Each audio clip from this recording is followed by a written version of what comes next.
Hello, hello, Psych 9 students and psychology students. Professor Zeeb here, and welcome to our next audio-visual lecture here as we kind of progress through the course. Hey, who wants to talk attachment? That's what we're going to sort of focus on in this particular lecture. So we're going to talk about attachment.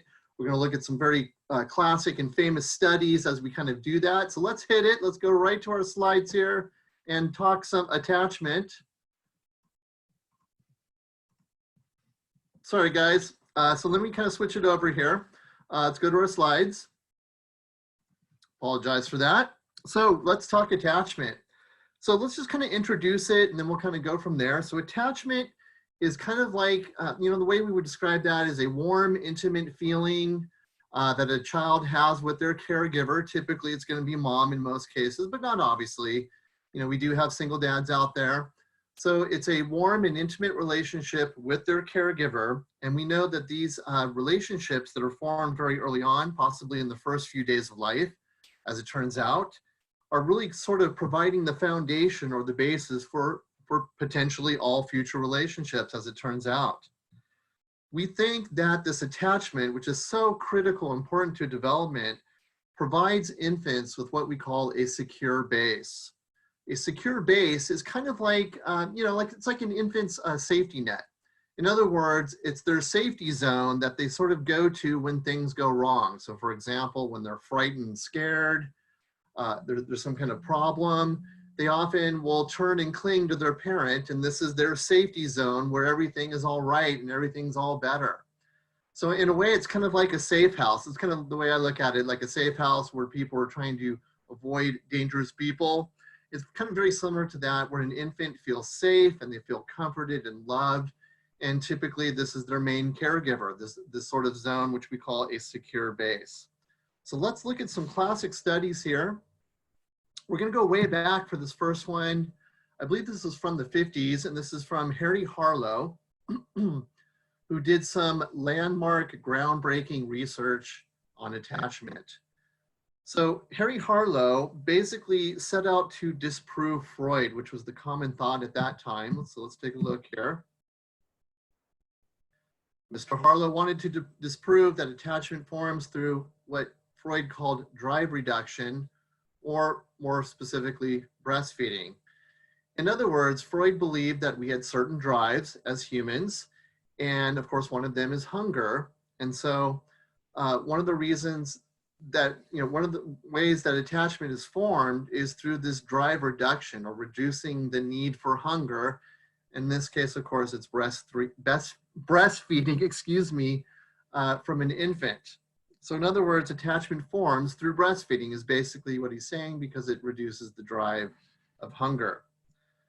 So Harry Harlow wanted to disprove that. That was the common thought at that time. And so he set out to conduct some experiments that showed a different sort of explanation. Now remember, when we're doing these types of studies, this is very touchy, sensitive stuff, because we can't, it's very difficult to work with infants in research because, number one, they can't give consent. Obviously, we'd have to get the parents' permission and that kind of thing. But anytime we're sort of manipulating variables with infants, it's pretty sensitive, slippery stuff, because obviously we don't want to harm them in any way or cause changes to their developmental course. So Harry Harlow, for ethical reasons is why I'm saying that. So Harry Harlow kind of did the next best thing. He completed research with rhesus monkeys, okay? So these are really small primates where he basically removed them from birth, from their birth mothers, and prevented them from breastfeeding. Remember, Freud's notion is that attachment forms through breastfeeding or drive reduction. So he's using primates because, once again, potentially ethically, we would not want to do an experiment like this with a human, small infant, for obvious reasons. So he conducted these experiments with the rhesus monkeys. Let's kind of take a look here what he did. So as you can see in this photograph, he reared them in a couple different situations. So in one case, basically this is the same cage for this infant, this little timid monkey here. And one section of the cage would have this sort of mesh wire. And if you look closely here, there's a little slot for the bottle. So he would bottle feed these infant monkeys only with this model of the mother. But in this case over here, on the next section of the cage right next door, this model of the mother was wrapped in terry cloth. In other words, a very soft material emulating fur for obvious reasons. And in this particular case, the monkey would not be fed with this mother. So they're only receiving milk from this particular model. Now remember, attachment, part of that is feeling comforted when we are frightened or scared as a young child. So to stimulate this, he built this sort of diabolical robot or contraption that he would press up against the cage. It would have like a glass facing or something. And he would purposely scare these little guys, which sounds kind of cruel, but he would scare these little infant monkeys to stimulate attachment type behaviors. In other words, more specifically, we want to see what model the infant monkey would turn to when they are scared. Now remember, they were only fed with this one, but not this one. So to cut to the chase, he basically found consistently that the infant monkeys would persistently, or consistently, I should say, turn to this mother for comfort and not this one over here. In other words, they would turn to the terry cloth one, even though they were only fed with the wire mesh model. So thus, that disproves Freud's. Do you guys see that? That disproves Freud's theory because they're only being fed with this particular model. So thus, that leads us to believe that potentially attachment is often fostered through other means, other sort of behaviors. So for example, these infant monkeys would cling and hug this particular mother when they were scared. So part of attachment is being held and being comforted. Young children love to be held, especially when things go wrong, because it gives them that source of support and comfort. So we really think that's part of attachment, is that they make that connection that my safety zone, my secure base, and being held and cuddled, if you would, makes me feel better. And that's obviously what sort of contributes to those emotional bonds of children. So thus, it's not necessarily breastfeeding per se, it's more about the sort of warm, fuzzy feeling of being loved and being comforted in this particular case. All right, let's move on to our next study and researcher. So next we go to the very famous John Bowlby, who also did some groundbreaking research with attachment. John Bowlby believed in the importance of early childhood relationships and experiences, as most developmental psychologists do, including myself. And so he wanted to kind of study in a more realistic setting what would happen if children were removed from their attachment figure. Now, once again, there's some ethical concerns here, some lines that we definitely could not cross, but he found a way around that, and we'll get to that in just a second. So John Bowlby believed that warm and intimate relationships are essential to mental health. In other words, children that have these early on, even as early as infancy, often fare much better down the road compared to infants who do not. Infants who are removed from their parents for various reasons, including custody cases or becoming an orphan as an example, those kind of things, or even having a parent that doesn't love them and pay attention to them, you could argue. Bowlby found that this could create some pretty hardcore, devastating results. So to kind of examine this, Bowlby takes what we call an ethological approach, where he studies human behavior and developmental aspects out in the real world. So rather than turning to rhesus monkeys like we saw with Mr. Harlow, Bowlby takes this approach by studying infants in an orphanage. In other words, these were young children who were separated from their parents for various reasons and were placed in an orphanage.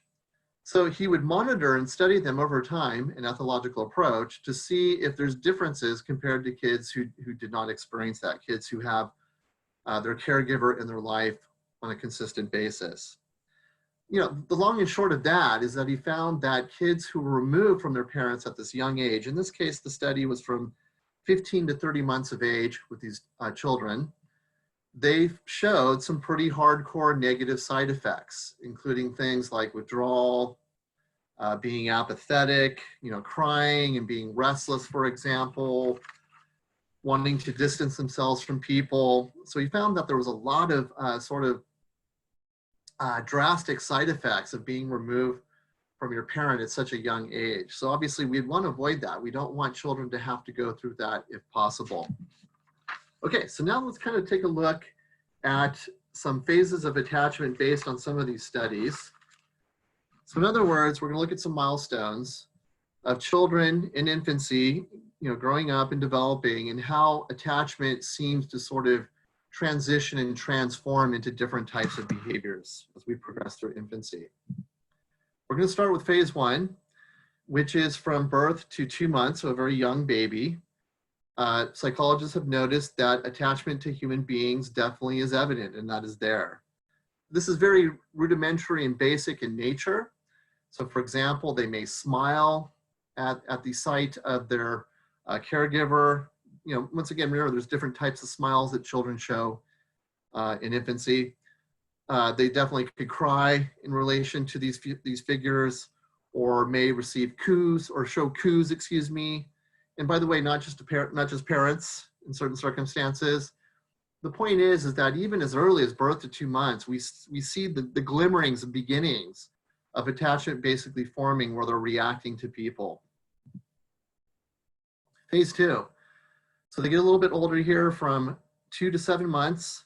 And now most children, according to the studies, start to focus on one figure. Now, obviously, in most cases, this is going to be the caregiver and probably the mother. But remember, that is not always the case. This certainly could be a single father or someone else. The point is that the focus now, rather than applying to most people, seems to sort of target on one person. And not only that, we have evidence that they can tell the difference between, say, their own mother and a stranger. In other words, there would be different reactions to those two different people, thus showing different levels of attachment to those particular figures in question. In phase 3, from 7 to 24 months, okay, so going to the end of infancy here, now specific attachments develop.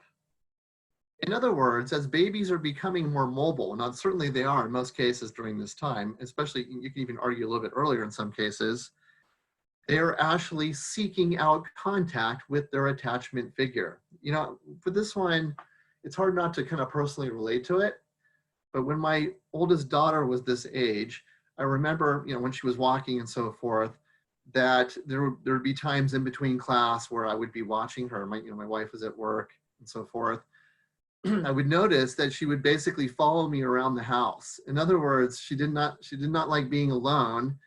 I would say she was definitely securely attached in this case, and would seek out contact with me constantly. So it's kind of frustrating because it was hard to do great exams and do things I had to do, but obviously as a parent, you have to step up in many different ways.